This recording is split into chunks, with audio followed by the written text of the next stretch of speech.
Buen día con todos. El día de hoy vamos a desarrollar una clase sobre equilibrio de cuerpos rígidos. Ponemos entonces como título Equilibrio de cuerpos rígidos. Equilibrio de cuerpos rígidos.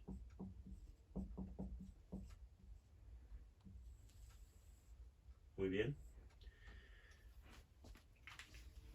Para empezar el tema, vamos a recordar el concepto de cuerpo rígido. Cuerpo rígido, su definición ideal es un sólido extenso indeformable. ¿Qué significa eso? Significa que si tenemos un cuerpo rígido, es decir, este cuerpo sólido es extenso. ¿Por qué? Porque vamos a tomar en cuenta sus dimensiones. Y se dice que es indeformable porque no importa cuántas fuerzas estén actuando sobre este cuerpo, la forma del cuerpo no va a cambiar. Obviamente, ese concepto que se tiene de cuerpo rígido es un concepto ideal, porque en realidad todos los objetos, todas las sustancias que están en este mundo se van a deformar cuando actúan fuerzas externas sobre ellos. Entonces, la definición de cuerpo rígido, repito, es una definición ideal, ¿correcto? Decimos entonces, bajo ese contexto, si esa es una fuerza F1 que está actuando en ese punto de ese cuerpo sólido, y esta es la fuerza 2, y por aquí tenemos una tercera fuerza, la acción de estas fuerzas no van a provocar ninguna deformación en el cuerpo. ¿Podrían provocar movimiento? Sí. Podrían hacerlo rotar alrededor de algún eje. ¿Podrían trasladarlo de un lugar a otro? Sí, pero de ninguna manera deformarlo. Ese es el concepto que se tiene de cuerpo rígido. Muy bien. Entonces, ahora vamos a hablar acerca de las condiciones de equilibrio del cuerpo rígido. Ponemos aquí como primer punto un asterisco y decimos condiciones de equilibrio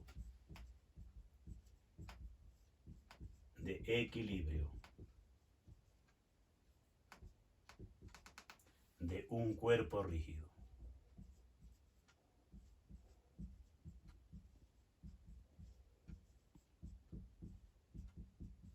De un cuerpo rígido. Bien. Para que un cuerpo rígido esté en equilibrio, debe cumplir con dos condiciones. La primera condición, ¿cuál es? Primera condición.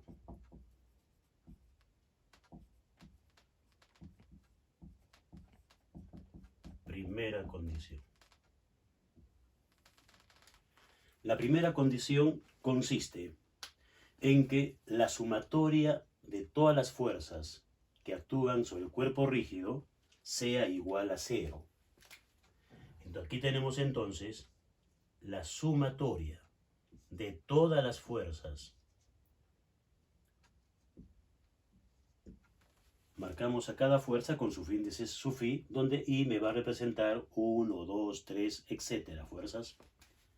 La sumatoria de todas las fuerzas que actúan sobre el cuerpo rígido, decimos, debe ser 0. Pero estamos poniendo vector 0, porque el vector 0 tiene tres componentes. 0 en el eje X, 0 en el eje Y, 0 en el eje Z, si estamos hablando de un sistema tridimensional. Muy bien. Entonces,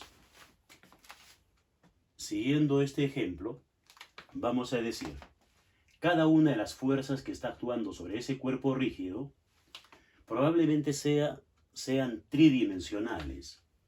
Entonces, decimos, la fuerza F1 tendrá una componente X. Entonces, diríamos, tiene una componente X, la fuerza 1, y esa fuerza va a actuar a lo largo del eje X. Ponemos el vector unitario Y correspondiente. Tendrá una componente Y, esa fuerza 1, y actuará a lo largo del eje y su vector unitario es J. Y tendrá su componente Z1 y actuará a lo largo del eje Z con su vector unitario K. Entonces, esto lo vamos a representar aquí en la figura. El sistema de coordenadas tridimensional podría ser este de aquí. Decimos, aquí hay un eje. Vamos a colocar el cuerpo rígido delante. Y entonces, delante de ese eje, habrá otro eje aquí. Y el eje que va hacia ustedes, directamente saliendo de la pizarra, lo graficamos aquí. Vamos a suponer que este es el eje X, este es el eje Y este es el eje Z. De modo que la fuerza F1 puede tener una componente a lo largo del eje X, a lo largo del eje Y, a lo largo del eje Z. Esa fuerza F1 podría estar de repente en esta dirección en el espacio tridimensional. En diagonal, hacia la derecha, hacia abajo y hacia adelante. Entonces podría estar actuando en esa dirección. ¿Correcto?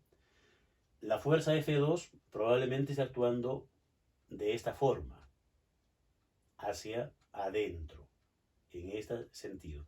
Y la fuerza F3 también podría tener 3 componentes. Muy bien, entonces vamos a completar ello y decimos, habrá una segunda fuerza que también va a tener su componente X y dirección marcado por el vector unitario Y, más una componente Y en dirección J y más su componente Z en dirección K. Y así podríamos tener más fuerzas con sus respectivas componentes. Muy bien. Entonces, para que se cumpla la condición de equilibrio, y marcamos como ecuación 1, para que se cumpla esa ecuación, necesitamos que la sumatoria de todas las componentes X de todas las fuerzas sea 0, por un lado, la sumatoria de todas las fuerzas en Y también sea 0, y la sumatoria de todas las fuerzas en Z también sean 0.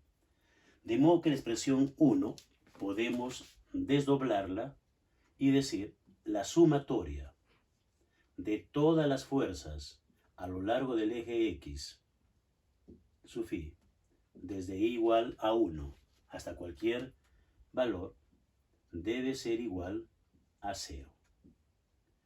De la misma forma, la sumatoria de todas las fuerzas en el eje Y también debe ser 0. Y la sumatoria de todas las fuerzas en el eje Z también debe darme 0. De manera que si es 0 la sumatoria de cada una de las componentes, se entiende que la fuerza total resultante de este sistema de n fuerzas va a ser 0. Esta es la segunda ecuación. ¿Correcto? Bien, pero también recordemos que esta primera condición de equilibrio la cumplen las partículas. Y ese tema se estudia en las leyes de Newton cuando hablamos de la primera ley, la ley de la inercia.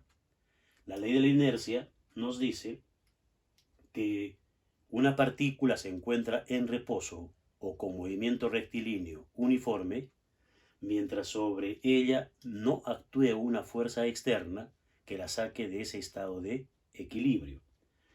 Y debemos recordar que esta es la condición de equilibrio para partículas. Pero para el cuerpo rígido también se aplica esta condición, pero además la segunda condición que vamos a ver ahora. ¿Cuál es la segunda condición de equilibrio para un cuerpo rígido? Entonces, vamos a ver aquí la segunda condición de equilibrio.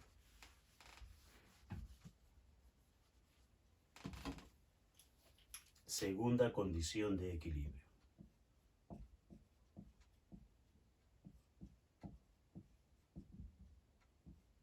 Segunda condición.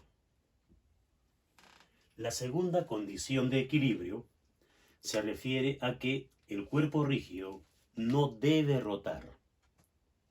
Entonces, las fuerzas que están actuando sobre ese cuerpo rígido no deben provocar rotación. De modo que si no rotan, significa que su momento angular va a ser cero.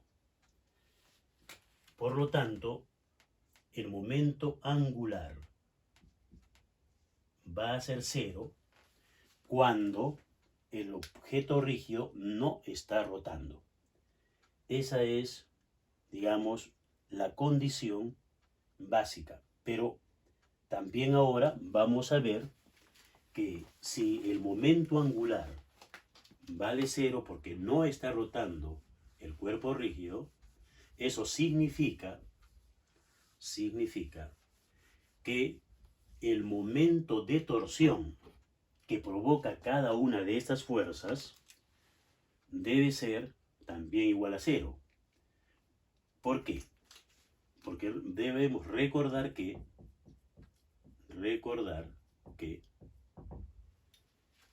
el momento angular, o mejor dicho, la variación del momento angular respecto del tiempo, esto es el momento de torsión neto que actúa sobre un cuerpo rígido. El momento de torsión neto.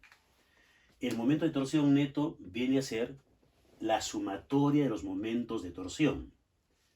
Y como el momento angular del cuerpo rígido alrededor de un eje de rotación vale cero, la derivada de cero también es cero. Entonces, lo importante aquí es, en conclusión, que la segunda condición de equilibrio para un cuerpo rígido vendría a ser que el momento de torsión neto sea cero, o lo que es lo mismo, la sumatoria de todos los momentos de torsión que produce cada una de las fuerzas que están actuando sobre el objeto sea cero. Y entonces esta es la segunda condición de equilibrio. Ecuación 3. Muy bien, pero el momento de torsión es un vector que también puede tener tres componentes igual que las fuerzas. De modo que cada una de estas fuerzas que están graficadas aquí van a provocar un momento de torsión respecto de un eje que pase por algún punto. Por ejemplo, voy a suponer que por ese punto O, está pasando un eje de rotación. Entonces, decimos, el momento de torsión que provoque esta fuerza, ¿de qué va a depender? Va a depender de lo siguiente. La línea de acción de esa fuerza es esta. Esa es la línea de acción de esa fuerza. Y recordemos lo que es el brazo. El brazo de la fuerza no es sino la distancia que hay del eje de rotación a la línea de acción. La distancia más corta que hay del eje de rotación hacia la línea de acción de la fuerza. Y la distancia más corta siempre es a lo largo de una perpendicular. Por otro lado, también debemos recordar que si la fuerza provoca un momento de torsión que haría que el cuerpo rígido gire alrededor de este eje en sentido contrario a las agujas del reloj, ese momento de torsión es positivo. Ahora, para el caso de la fuerza 2, su línea de acción está aquí. Esta es su línea de acción. El brazo para la fuerza 2 es la menor distancia que hay del eje de rotación hacia la línea de acción. Este sería el brazo.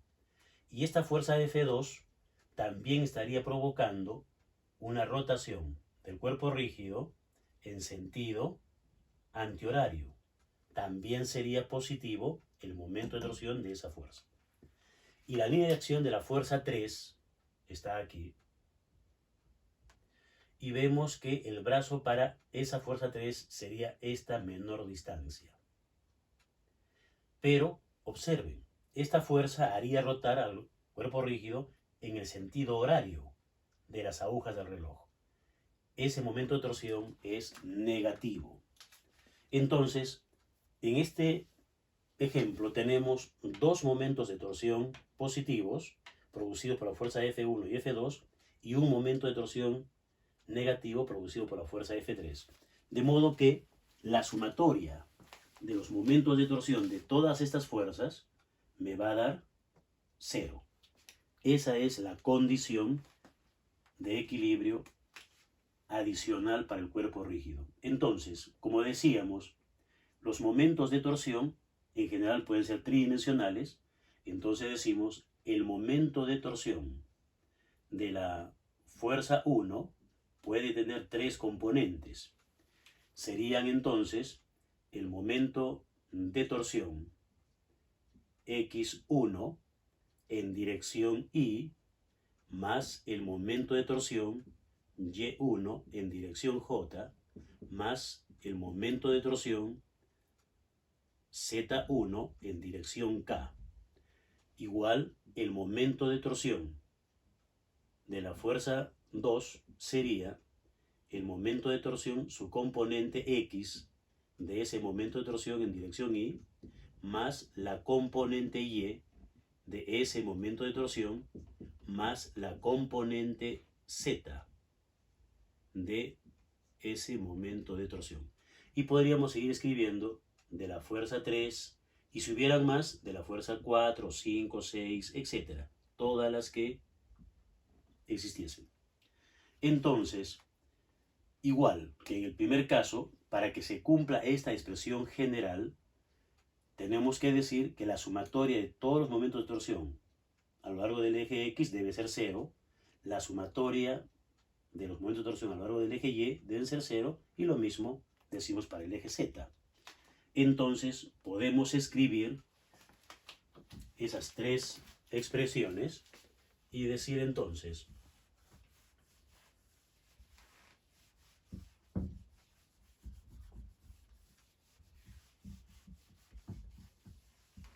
que la sumatoria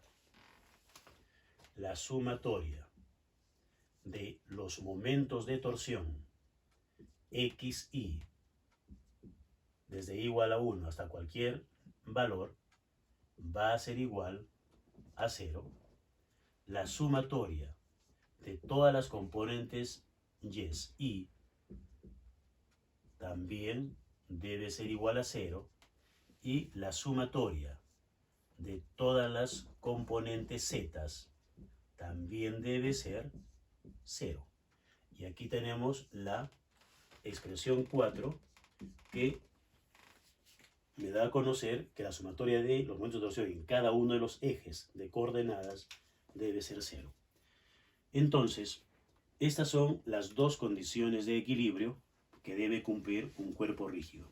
La primera condición, sumatoria de fuerza igual a 0, me está asegurando que el cuerpo rígido o está en reposo o que tiene movimiento rectilíneo uniforme, sin aceleración. Y la segunda condición me está diciendo que ese cuerpo rígido no está rotando. Entonces el cuerpo rígido a lo mucho puede desplazarse en línea recta con velocidad constante y estaría en equilibrio dinámico. Si está en reposo, es decir, ni se traslada ni rota, sería el equilibrio en reposo. Tendríamos un equilibrio en reposo o un equilibrio dinámico, ¿correcto? Bien, eso es. Ahora vamos a pasar a ver otro tema que tiene que ver con el centro de masa. Vamos a hablar acerca de el centro de gravedad y lo vamos a relacionar con el centro de masa. Y también, de paso, lo relacionamos con el centro geométrico de un cuerpo. A ver, ¿de qué se trata? Ponemos entonces un asterisco y vamos a hablar acerca del centro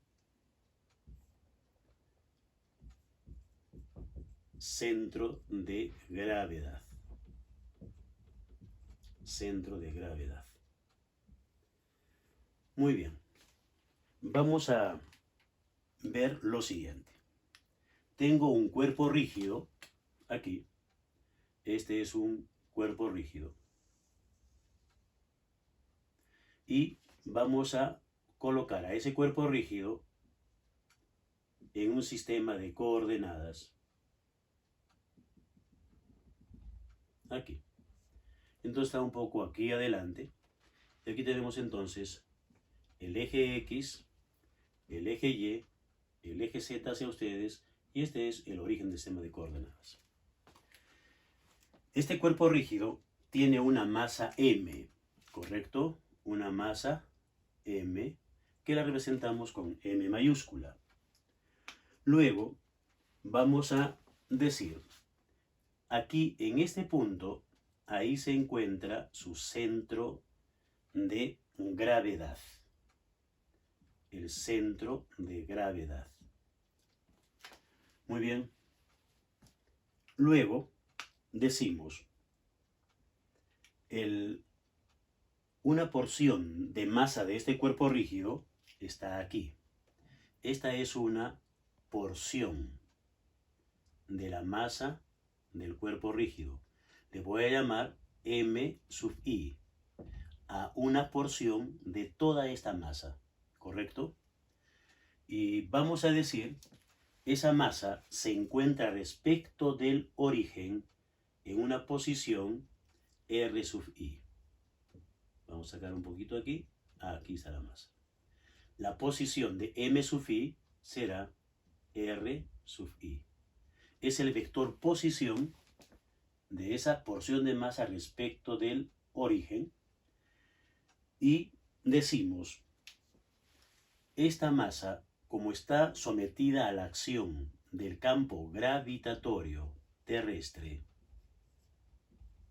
entonces obviamente tiene peso. El peso de esa pequeña porción de masa será M sub I por G. Es el peso de esa porción de masa. Muy bien, entonces, si suponemos que el cuerpo rígido va a estar, digamos, o que puede rotar alrededor del eje Z, es decir, puede rotar de esta forma, entonces R sub I es el vector que está yendo del eje de rotación hacia M sub I. El peso de M sub I va a provocar un momento de torsión respecto del eje de rotación que está aquí, saliendo de la pizarra hacia ustedes. Entonces va a provocar un momento de torsión y ese momento de torsión lo podemos escribir entonces de esta forma. El momento de torsión que está provocando la iésima porción de masa va a ser igual al producto vectorial de el vector R sub I, que es el vector posición de la masa sub I respecto al eje de rotación, ponemos cruz, producto vectorial decíamos, por M sub i por G, ¿correcto?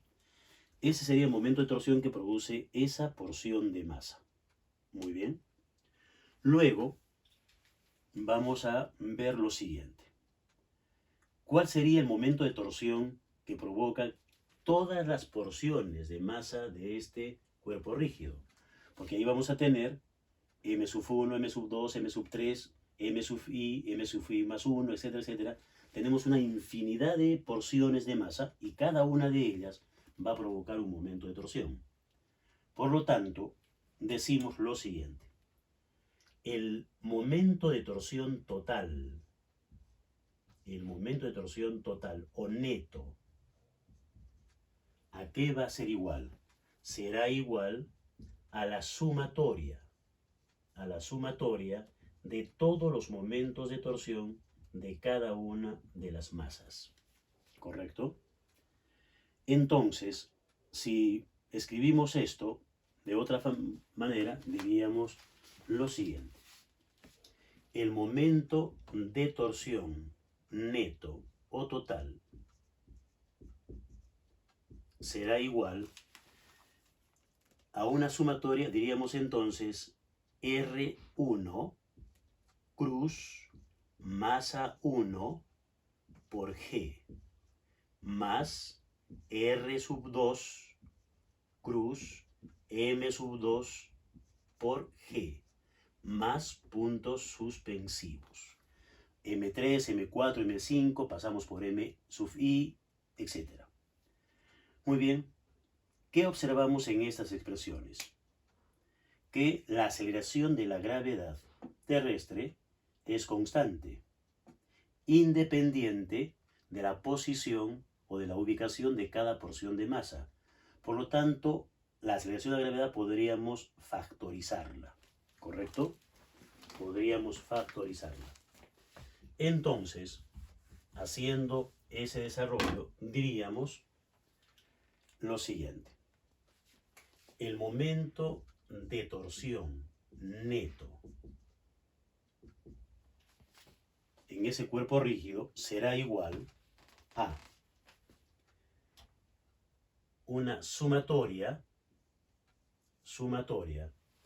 de R sub is multiplicadas por la masa es un escalar. El escalar no es afectado por el producto vectorial, entonces podríamos sacar delante. Aquí adelante pondríamos M sub i, R sub i. Entonces tendríamos todo esto, la sumatoria de esos productos, cruz la aceleración de la gravedad como factor común. Entonces G lo sacamos afuera. Entonces, y repito, la masa no es afectada por el producto vectorial, lo sacamos afuera en cada término y está ahí. N sub i, R sub i cruz mg. Esta expresión es importante y de repente ya estamos viendo algo, ¿no? A ver, a esta ecuación le vamos a poner el número 5 y vamos ahora a recordar lo que es el centro de masa. Entonces decimos, recordemos las coordenadas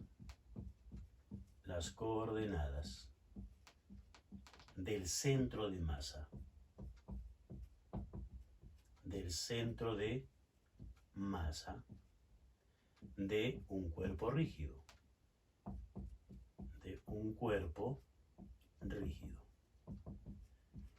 ¿Cómo se determinaba el centro de masa de un cuerpo rígido?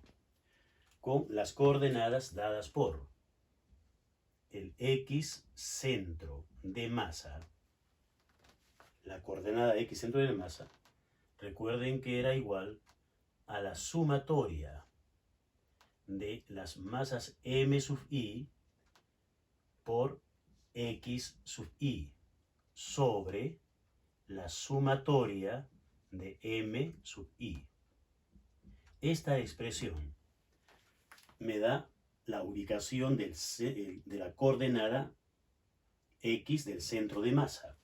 De manera análoga, teníamos que la coordenada Y del centro de masa de un cuerpo rígido está dado por la sumatoria de M sub I por Y sub I entre la sumatoria de M sub I.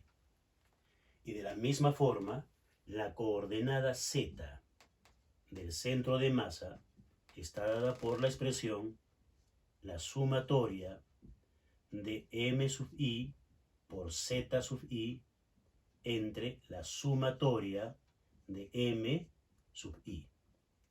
Esas son las tres expresiones para cada una de las coordenadas del centro de masa de un cuerpo rígido. Muy bien, pero podemos sumarlas.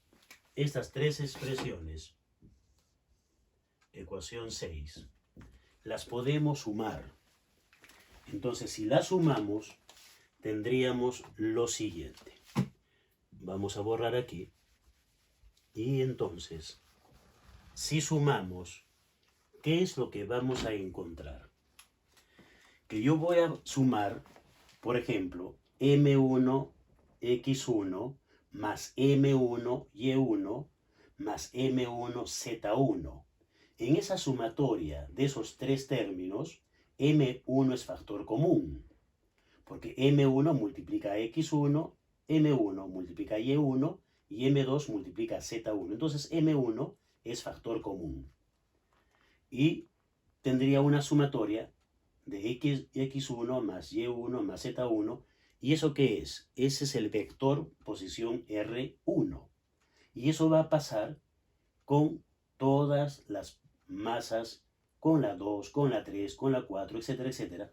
De manera que podemos escribir que el vector posición R, centro de masa, que no es sino la sumatoria de la coordenada X, centro de masa, en dirección Y, más la coordenada Y, centro de masa, en dirección J, más la coordenada Z, centro de masa, en dirección K. Entonces, el R centro de masa, haciendo la sumatoria de esas tres expresiones, ¿qué es lo que nos va a dar? Para empezar, en cada coordenada centro de masa tenemos el mismo denominador. Entonces, sin duda, en el denominador va a estar la sumatoria de todas las porciones de masa, ¿correcto? Y en el numerador, ¿qué es lo que voy a tener? Una sumatoria de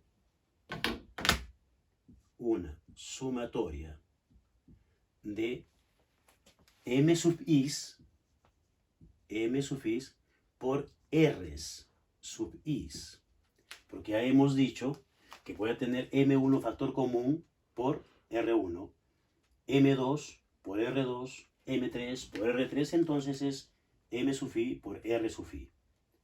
Bien, esta es la expresión del vector posición del centro de masa.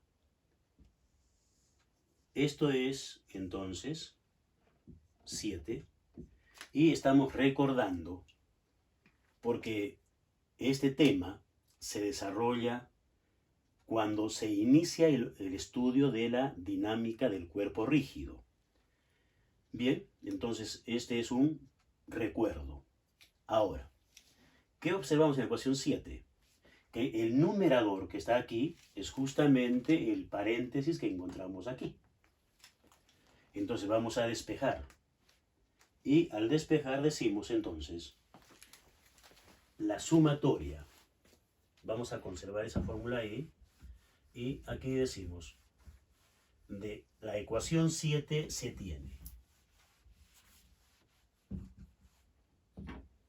De la ecuación 7 se tiene. De la ecuación 7 se tiene. ¿Qué tenemos? Que la sumatoria la sumatoria de M sub i por R sub i es igual a la sumatoria de M sub i por el R centro de masa. Pero esta sumatoria de M sub i, ¿qué viene a ser? Si yo sumo todas las masas de ese cuerpo rígido, lo que voy a encontrar es la masa del cuerpo rígido, es decir, M mayúscula. Por lo tanto, la sumatoria de M sub i por R sub i es igual a la masa del cuerpo rígido por R centro de masa. ¿Listo? Bien, entonces, aquí tenemos esta expresión 8, que la vamos a reemplazar en la expresión 5. Entonces decimos 8 en 5. La ecuación 8 la reemplazamos en la ecuación 5. Entonces, ¿qué vamos a tener? Que el momento de torsión neto total va a ser igual a ¿qué? Al momento de torsión neto de ese cuerpo rígido respecto de este eje de rotación Z va a ser igual a la masa total del cuerpo rígido por R centro de masa, producto vectorial con la aceleración de la gravedad, que la estamos suponiendo constante. Bien, la masa del cuerpo rígido, como es un escalar, puedo ubicarla aquí, después del producto vectorial, para conseguir la siguiente expresión. Y entonces diríamos, el momento de torsión neto debido a ese cuerpo rígido será igual a R centro de masa cruz la masa del cuerpo rígido por la gravedad. Pero ¿qué es la masa por la gravedad? Es el peso del cuerpo rígido, el peso total. Y ese peso total, ¿dónde va a estar ubicado? Va a estar ubicado en el R centro de masa.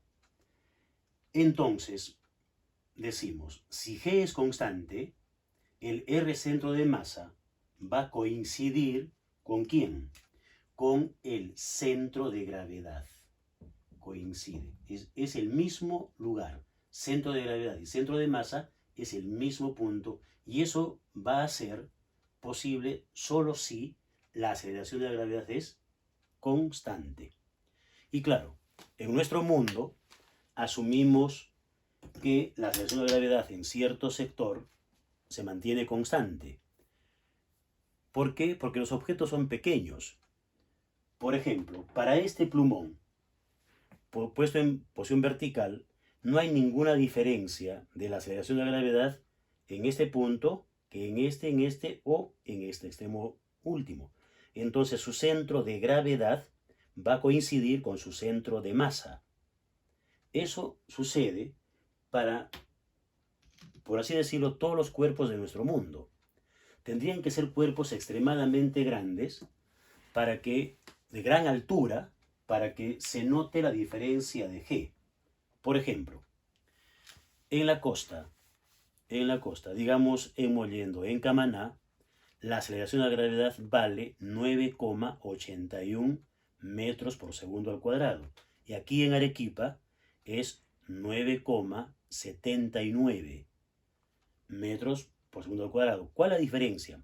De 9,81 en la costa a 9,79 aquí en Arequipa, la diferencia es de 0,02 metros por segundo al cuadrado. Vale decir 2 centímetros por segundo al cuadrado. Entonces, si tuviéramos un cuerpo de una altura de 2.500 metros, que es la altura que tiene o a la cual está la ciudad de Arequipa, entonces un cuerpo de esa altura de 2.500 metros, ahí se notaría que en la punta superior el G es menor que en el extremo inferior. ¿Menor en cuánto? En 2 centímetros por segundo al cuadrado. ¿Y eso qué ocasionaría? Entonces, que las partes de masa que están en la parte inferior tienen mayor peso porque es mayor el G. Y en las partes superiores tienen menor peso porque menor es el G. Por lo tanto, el centro de gravedad estaría más abajo que el centro de masa. Porque la masa no depende de G, pero el peso sí. Por lo tanto, en esos cuerpos gigantescos sí ya va a haber una diferencia en la ubicación del centro de gravedad respecto del centro de masa. Será más abajo el centro de gravedad que el centro de masa. Y hay una referencia bibliográfica de un edificio en el Asia que tiene 450 metros de altura y la diferencia entre la ubicación del centro de masa y el centro de gravedad apenas es de unos cuantos milímetros. Pero ya se nota la diferencia de la ubicación. Pero en general se suele asumir que el centro de gravedad y el centro de masa coinciden en el mismo lugar porque en general los cuerpos con los cuales trabajamos no son de esas dimensiones tan gigantescas. Muy bien, pero podríamos pensar aquí en Arequipa, por ejemplo, el volcán Misti o el Chachani o el Pichu Pichu, obviamente como son de gran altura, obviamente en ellos sí, su centro de masa con su centro de gravedad no van a coincidir. ¿Correcto? Bien. Entonces, ¿qué es lo que tenemos aquí? Esto diríamos que, ¿quién está provocando ese momento de torsión neto? El peso. Entonces, este es el momento de torsión provocado por el peso, del cuerpo rígido. Y eso será R, ya no decimos centro de masa, sino centro de gravedad, cruz el peso total del cuerpo rígido. Y aquí tenemos entonces la expresión para el momento de torsión que provoca el peso de un cuerpo rígido. Y es lo que vamos a utilizar en los problemas luego más adelante. Ecuación 9. ¿Listo? Bien. ¿Cuándo estaría en equilibrio un cuerpo rígido? Si es que el punto de apoyo lo ubicamos justo por debajo del centro de gravedad. Un punto de apoyo por debajo del centro de gravedad, si se apoya en ese punto, si se apoya en ese punto, obviamente el cuerpo rígido no va a rotar ni se va a mover debido al peso del cuerpo rígido, que ahora al peso de todo el cuerpo se lo grafica siempre en la ubicación del centro de gravedad, el peso del cuerpo rígido. Recae sobre el punto de equilibrio, pero sobre el punto de apoyo está en equilibrio. O podría estar colgando de un soporte que justo está arriba de, verticalmente hablando, de su centro de gravedad. Bien, esta situación particular obviamente la manejan muy bien los equilibristas. Ellos pueden apoyarse en la punta de una de las patas de una silla y hacer todos sus malabares encima de la silla, y encima de ellos puede haber otra persona y otra más. Manejan muy bien esta condición de equilibrio. ¿Ok? Ahora sí, vamos a pasar a desarrollar problemas de equilibrio de cuerpos rígidos. Como ejemplo de lo que hemos hablado ahora, entonces, vamos a decir problemas.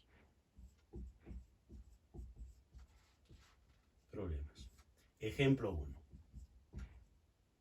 Ejemplo 1. Primer problema como ejemplo. Muy bien, vamos a dar lectura y mientras doy lectura voy copiando los datos del problema. datos. Bien, nos dice lo siguiente. Un trampolín de 3,00 metros de longitud. La longitud del trampolín, 3,00 metros. ¿Correcto? Se apoya en el punto o en un punto a 1,00 metros. Se apoya en un punto que está a una distancia de 1,00 metros del extremo izquierdo, y una clavadista que pesa 500 newtons, el peso de la clavadista es 500 newtons, se para en el extremo libre, es decir, en el lado derecho, como se ve en la figura. El trampolín tiene una sección transversal uniforme y pesa, este es el peso de la clavadista, y el peso del trampolín va a ser 280 newtons, de 280 newtons. Calcule, primera pregunta, la fuerza en el apoyo, la fuerza de reacción en el punto de apoyo. Y pregunta B, la fuerza en el extremo fijo, la fuerza en el extremo fijo. Muy bien, entonces vamos a llamar la fuerza de reacción en el punto O, que va a ser el extremo fijo. ¿Ok? Muy bien. Vamos a hacer la figura entonces para empezar el desarrollo de este problemita.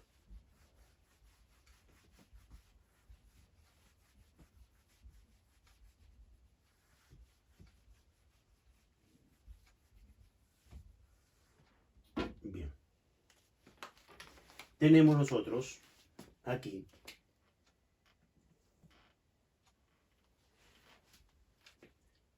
esta es la escalera por la cual va a subir la clavadista al trampolín. Aquí arriba tenemos una estructura sólida,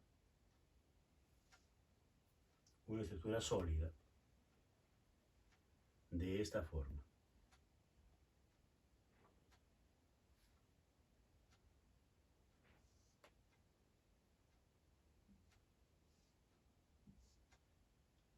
Una estructura sólida. Y el trampolín se encuentra aquí, en posición horizontal. Este es el trampolín, el tablón del trampolín. El punto de apoyo se encuentra aquí. Ahí está el punto de apoyo. La clavadista se encuentra en este extremo y ahí está la clavadista que se va a lanzar a la piscina. ¿Correcto? Muy bien. Entonces, las dimensiones que figuran son las siguientes. Dice que la longitud del trampolín es 3 metros. Toda la longitud es 3 metros. Y el punto de apoyo se encuentra a 1 metro del extremo izquierdo, perdón. Y la clavadista se encuentra en el extremo libre, en el lado derecho, para lanzarse al agua.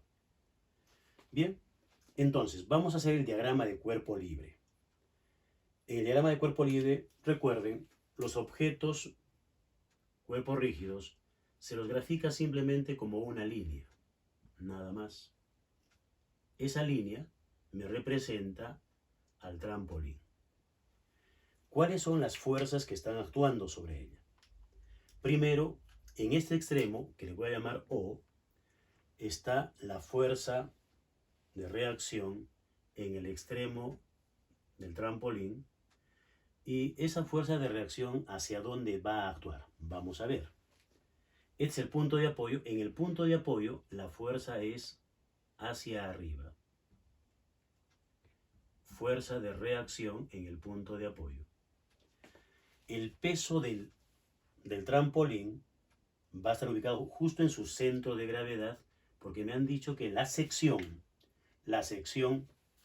transversal del trampolín es uniforme. Suponiendo que este sea el trampolín, esta sección es uniforme, por lo tanto, su centro de gravedad va a quedar justo en el centro geométrico del trampolín, y su peso, entonces lo graficamos ahí. Ahí está el peso del trampolín.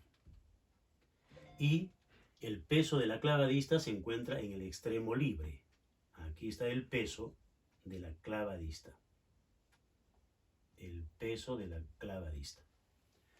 Entonces, la fuerza en el extremo O tiene esta orientación. La fuerza en el extremo izquierdo tiene esa orientación. De manera que esta fuerza que está aquí va a compensar las fuerzas que están allá, entonces va a mantenerse en equilibrio horizontal el trampolín. Bien, ¿cuánto vale entonces ello? Vamos a ver las dimensiones. Decíamos que esto es apenas 1 metro. Entonces, esto será 2 metros, porque todo el trampolín tiene 3 metros de largo. La distancia que hay de este punto al centro de gravedad será 1,5 metros. ¿Claro? 1,5 metros, porque está en el centro. Bien, entonces, primera pregunta, A. Vamos a resolver aplicando las condiciones de equilibrio. Pregunta A. Para empezar, desconozco esta fuerza y esta fuerza, conozco estas dos. Vamos a calcular primero la fuerza de reacción en el punto de apoyo. Entonces, vamos a poner nosotros en este extremo O, en el extremo O, respecto de ese punto vamos a calcular el momento de torsión, suponiendo que acá hay un eje de rotación. Entonces decimos la sumatoria de los momentos de torsión debe ser 0. Aplicamos la segunda condición de equilibrio. Pero siempre que calculemos la sumatoria del momento de torsión, tenemos que indicar respecto de qué eje se está calculando. Entonces decimos respecto de O, respecto de un eje que pasa por el punto O. Muy bien, entonces decimos, ¿quiénes provocan momento de torsión? Esta fuerza no, porque no tiene brazo. Esa fuerza pasa justo por el eje de rotación. No hay distancia entre la línea de acción de la fuerza con el eje. Es 0. Entonces no hay brazo. Esta fuerza no provoca momento de torsión. La fuerza de reacción en el punto de apoyo estaría provocando lo siguiente. Ocasionaría una rotación del trampolín en el sentido antihorario. Sería positivo. Entonces, el momento de torsión de la fuerza de reacción en el punto de apoyo sería positivo. Luego, el peso del trampolín dirigido hacia abajo provocaría una rotación del trampolín alrededor de este eje en sentido horario, sería negativo. El momento de torsión debido al peso del trampolín. Y el peso de la clavadista provocaría lo mismo, un momento de torsión negativo. Entonces también está aquí, y esta suma debe ser necesariamente 0. Entonces ahora vamos a escribir el momento de torsión brazo por distancia. El brazo para esta fuerza apenas es la distancia que hay del eje al punto de aplicación, es 1 metro. Entonces decimos 1 metro por la fuerza de reacción, menos, para el peso del trampolín es 1,5 metros el brazo, 1,5 por el peso del trampolín, menos el momento de torsión del peso de la clavadista sería toda esta distancia, 3 metros. 3 metros por el peso de la clavadista y esto es igual a 0. Aquí simplemente me queda la fuerza de reacción en el punto de apoyo será igual, estos dos pasan sumando y tendríamos de una vez 1,5 metros por el peso del trampolín que es 280 newtons. 280 newtons menos 3 por el peso, perdón, pasa sumando también, sería más entonces, pasa sumando, sería 3 por el peso de la clavadista, 500. 500 newtons. Todo esto obviamente está en newtons porque los metros se cancelan. Esto es 1 metro, 1,5, 3 metros, el metro se anuló. Me queda solamente newton. Haciendo los cálculos, la fuerza de reacción en el punto de apoyo es 1920 newtons. La fuerza de reacción en el punto de apoyo es 1920 newtons. ¿Ok? Y ahora falta calcular la fuerza en el punto O, en el extremo izquierdo. Para eso vamos a aplicar la primera condición de equilibrio, que me dice para la parte B, suficiente con aplicar la sumatoria de fuerzas. La sumatoria de todas las fuerzas que está actuando sobre el trampolín debe ser 0.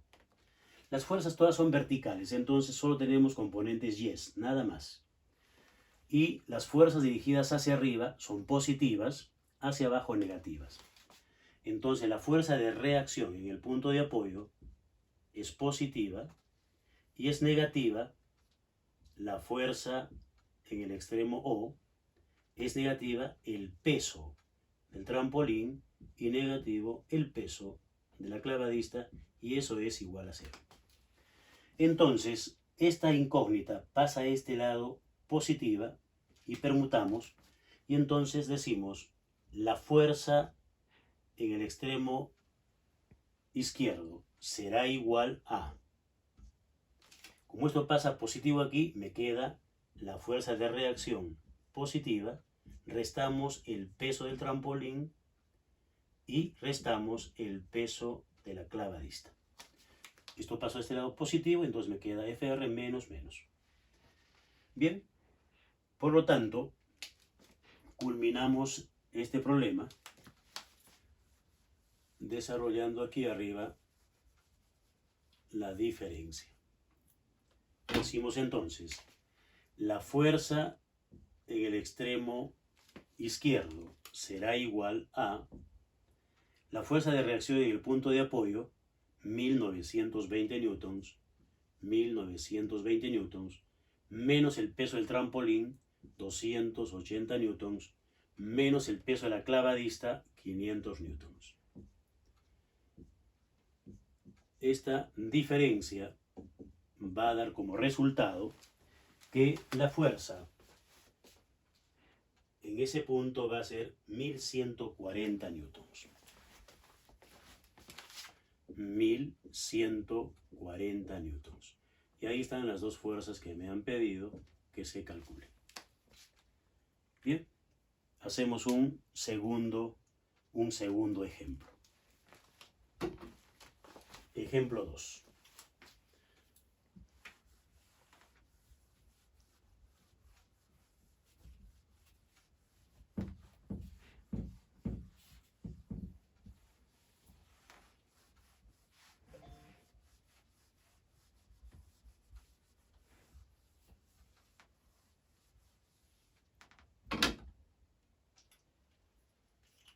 Ponemos ejemplo 2.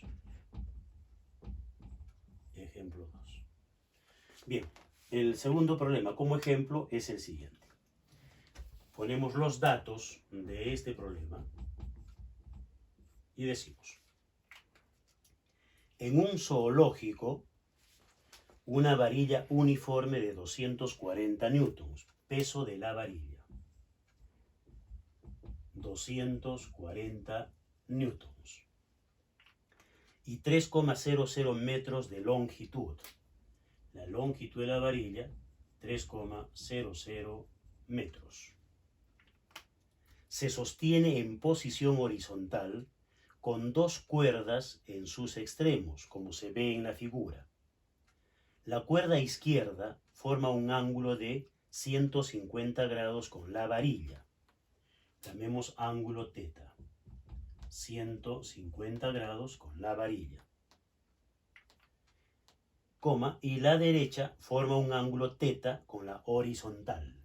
Pero entonces esto llamaremos alfa, ya que teta es la incógnita. Teta con la horizontal. Un mono aullador de 90 newtons, el peso del monito, aullador, 90 newtons. Cuelga inmóvil a 0,50 metros del extremo derecho de la varilla, a una distancia de 0,50 metros del extremo derecho de la varilla, y nos mira detenidamente. La pregunta es, calcule el ángulo teta y las tensiones en las cuerdas. La tensión 1 y la tensión 2 en las cuerdas. ¿Listo? Eso es. Entonces ahora vamos a hacer la figura lo mejor posible. Entonces el monito está en un zoológico y le han preparado una especie de, digamos, trapecio a este monito para que juegue, y es de esta forma. Me dicen que aquí se tiene un árbol, este es un árbol, una de las ramas está ahí de ese árbol, ok, y en este lado hay otro árbol, se tiene otro árbol con otra rama por aquí y obviamente ello. Luego hay una varilla horizontal que está aquí. Esta varilla horizontal. Esta varilla horizontal está sujeta por dos cuerdas. Una cuerda que va de este extremo a esta rama, está atada ahí, ok. Y la otra cuerda va a la otra rama del otro árbol, ok. Y me están diciendo que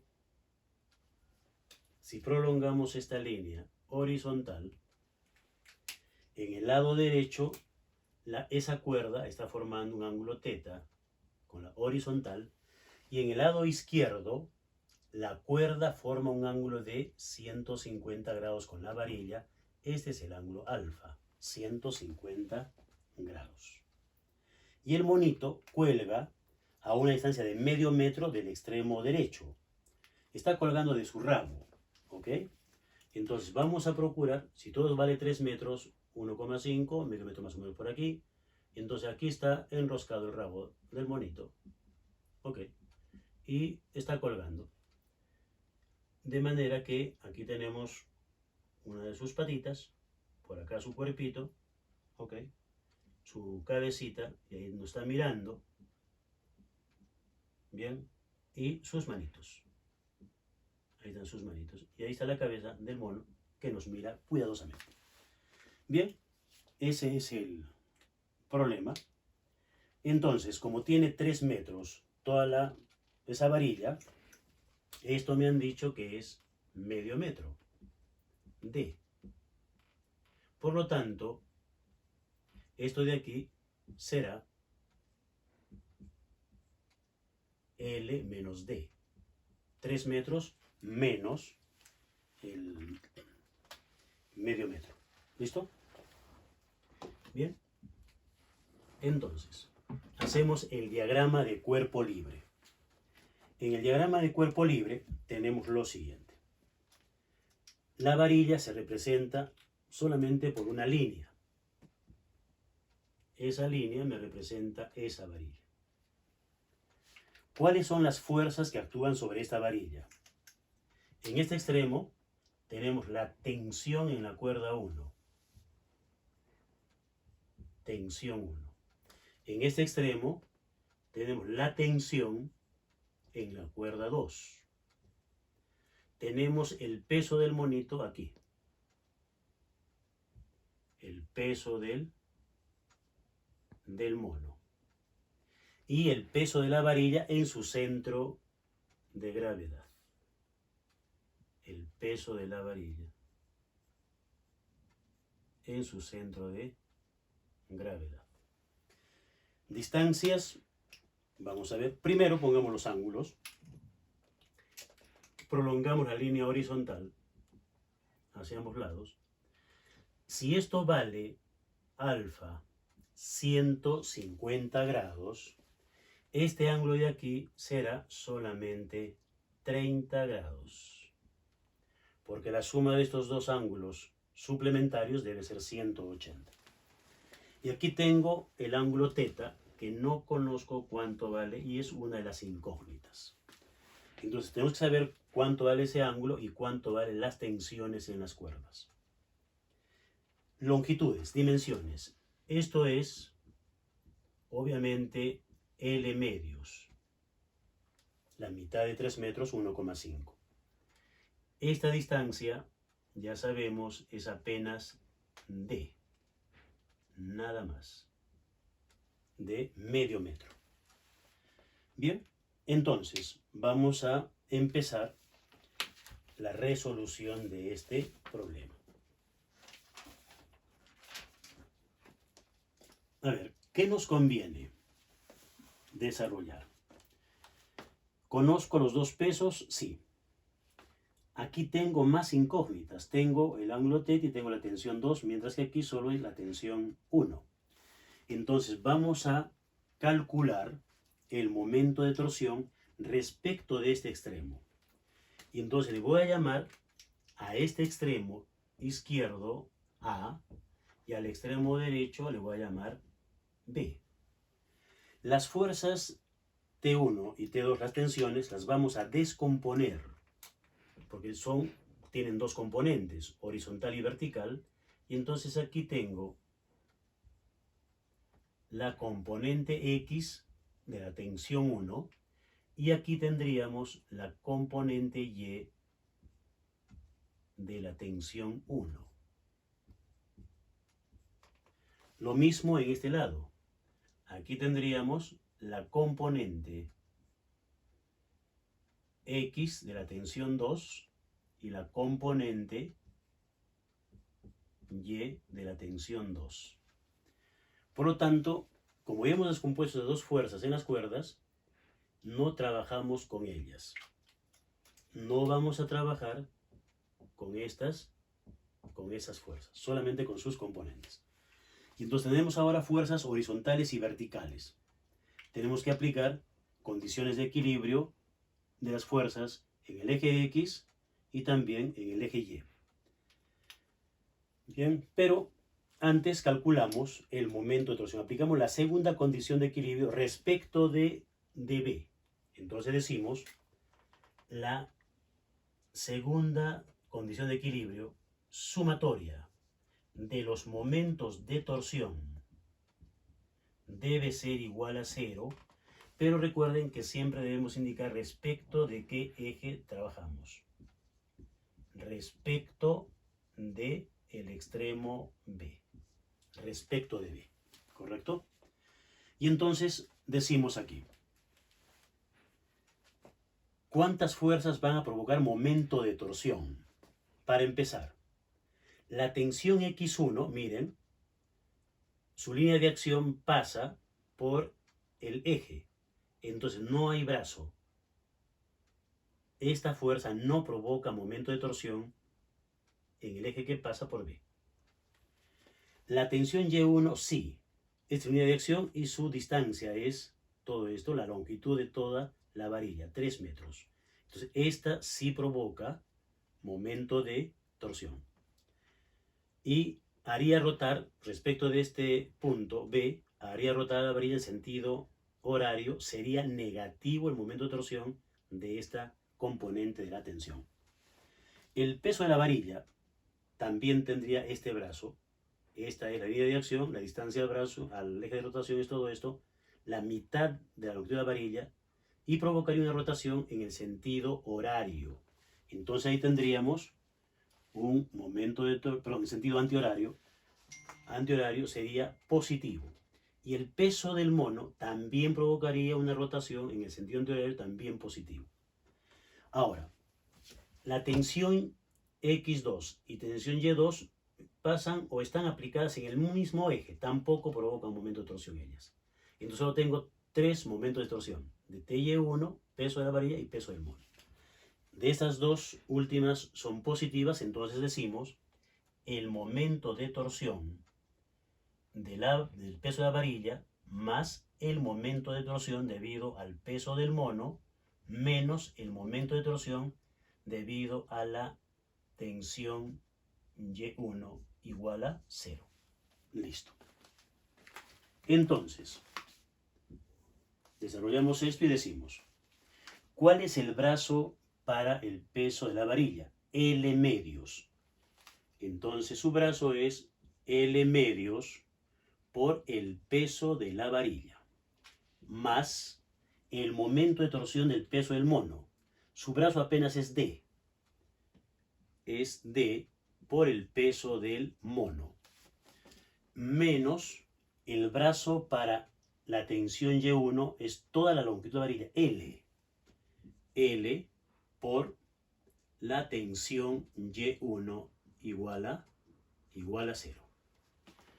Muy bien, esto puede pasar a este lado positivo y permutamos y decimos entonces L, tensión Y1. ¿A qué es igual esta componente de la tensión?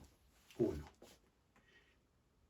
La hipotenusa, porque la tensión 1 sería la hipotenusa, y la tensión Y1 estaría en este lado, en este triángulo rectángulo, sería cateto opuesto a 30 grados. Entonces el TY1 es la tensión 1 seno de 30.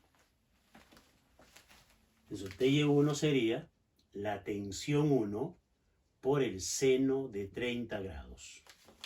Paso positivo y esto va a ser igual entonces a L medios por el peso de la varilla más D por el peso del mono.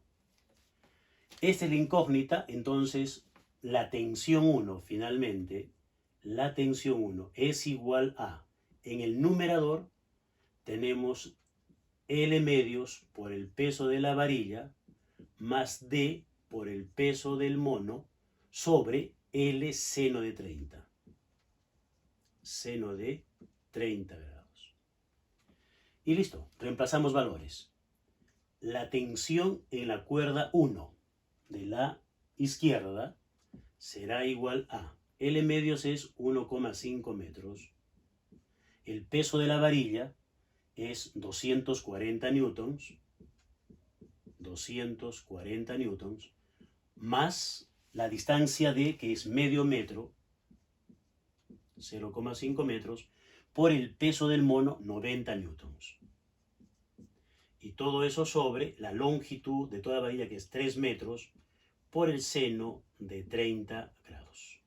Esto está dado en newtons. La tensión 1, entonces, haciendo los cálculos matemáticos, resulta que es de 330 newtons. 330 newtons. 330 newtons es la tensión en la cuerda de la izquierda. Muy bien, si ya tenemos esa tensión 1, ahora hay que calcular, vamos a decir, la tensión 2 y el ángulo θ. Para esto vamos a decir simplemente sumatoria de fuerzas, según la primera condición de equilibrio. La sumatoria de las fuerzas en el eje X debe ser 0. ¿Correcto? Entonces, ¿cuáles son las fuerzas en X? Tengo solamente dos. La tensión X2 que apunta hacia la derecha será positiva, porque apunta hacia la derecha, y la tensión X1 que apunta hacia la izquierda es negativa. Tensión X1 igual a 0. Si desarrollamos esto, diríamos, la tensión, esta componente de la tensión será tensión 2 coseno de teta. La tensión en la cuerda 2 por el coseno de teta. Menos la tensión X1, que será la tensión 1 que ya conozco por el coseno de 30. Tensión 1 por el coseno de 30 grados, y esto es igual a 0. Estos dos valores se conocen, pero no conozco ni T2 ni coseno de teta. Entonces vamos a despejar ahí y lo vamos a hacer acá para construir esa ecuación. Entonces, tensión 2 coseno de teta. Tensión 2 coseno de teta va a ser igual a la tensión 1 por el coseno de 30 grados. A esta ecuación le vamos a poner un numerito, llamémosles ecuación 1. Y ahora usamos la otra condición de sumatorias de las fuerzas en Y igual a 0. La sumatoria de todas las fuerzas en el eje Y debe ser 0. En el eje Y, ¿qué fuerzas tenemos? La tensión TY1, el peso de la varilla, peso de modo y la tensión Y2. Entonces, decimos, las fuerzas que apuntan hacia arriba son positivas, las que apuntan hacia abajo son negativas. ¿Correcto? Entonces, hacia arriba, ¿qué tenemos? La tensión Y1. Tensión Y1. Hacia arriba, la tensión Y2. Hacia abajo, el peso de la varilla menos el peso del mono igual a 0. A ver, la tensión Y1, ¿a qué es igual? Esta tensión es la tensión 1 seno de 30. Tensión 1 seno de 30 grados más la tensión Y2. Esta componente será la tensión 2 seno de teta. Tensión 2 seno de teta. Y esto va a ser igual al peso de la varilla más, pasa sumando, al peso del mono. Vamos a dejar solamente a la tensión 2 entre el seno de teta, por el seno de teta, igual el peso de la varilla más el peso del mono, y esto pasa restando tensión 1 seno de 30 grados. Estos valores se conocen, entonces aquí tengo una segunda ecuación. Ecuación 2. ¿Y qué hacemos ahora? Vamos a dividir la ecuación 2 entre la ecuación 1. Entonces decimos dividiendo 2 entre 1. Entonces, si hacemos esa división, vamos a tener lo siguiente.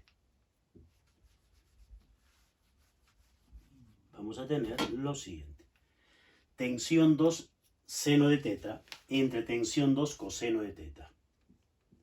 Tensión 2 seno de teta entre tensión 2 coseno de teta. Aquí ya podemos ver que se cancela la tensión 2 y me queda seno entre coseno tangente de teta. Eso me va a permitir calcular el valor del ángulo teta. En el lado derecho nos queda el peso de la varilla más el peso del mono menos la tensión 1 por el seno de 30 grados sobre tensión 1 coseno de 30. Tensión 1 coseno de 30 grados. Estamos dividiendo miembro a miembro. Entonces, la tangente de teta, de una vez vamos a reemplazar valores. La tangente de teta es igual. Peso de la varilla, 240 newtons. Más el peso del mono, 90 newtons. Menos la tensión 1, 330 newtons. Por el seno de 30 grados sobre la tensión 1, 330 newtons, por el coseno de 30 grados. Esto es, entonces, haciendo la operación y luego sacando arco tangente de teta, teta resulta ser de 39,1 grados. De 39,1 grados. Ese es el ángulo que forma la cuerda 2 con la horizontal. Muy bien, como ya tenemos el ángulo teta, en la ecuación 1 vamos a encontrar la tensión 2. Entonces decimos, borrando aquí arriba, decimos, de la ecuación 1 se tiene. De la ecuación 1 se tiene. De la ecuación 1 se tiene. ¿Qué tenemos? Que la tensión 2 es, igual a la tensión 1 por el coseno de 30 grados entre el coseno de teta, que vale 39,1. Entonces, la tensión 2 finalmente es tensión 1, 330 newtons, por el coseno de 30 grados entre el coseno de 39,1 grados. Esto es newton, y la tensión 2 vale entonces 369 newtons. 369 newtons. Esa es la tensión 2. Entonces, un comentario. La tensión 2 es mayor que la tensión 1. ¿Por qué? Obviamente porque el mono está más cerca de esa cuerda que la otra. Entonces, obviamente esa cuerda va a soportar mayor peso que la cuerda de la izquierda. Entonces es lógico que la tensión en la cuerda 2 sea mayor que en la cuerda 1. Muy bien. Espero que les haya gustado esta clase. Nos vemos en una nueva oportunidad con otro tema y entonces nos despedimos. Tengan un buen día.